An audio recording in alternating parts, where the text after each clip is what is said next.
Hog racer sa Mangaldan, Pangasinan, hindi pa rin daw bumabalik sa pag-aalaga ng baboy dahil sa ASF. Narito ang report.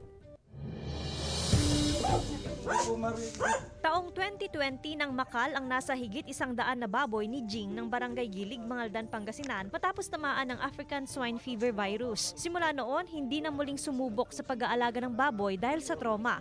Inaantay ko rin, ma'am, kasi mahirap sumugol talaga. Malaki ring pera ang bibitawan mo sa pagpupunan ng baboy. Sinubukan din umano niyang mag-alaga ng manok, kambing at maging pagtatanim ng gulay para muling makabangon. Sa tala ng Municipal Agriculture Office, hindi na umano bumalik sa pag-aalaga ng baboy ang mga hog racer na naapektuhan sa pagtama ng ASF virus. Galing sa ibang bayan at probinsya ang supply ng karne ng baboy sa bayan. Bagsak po ang hog industry natin talaga po dahil sa ASF. Kulang na kulang tayo sa mga kinakatay sa ating bayan.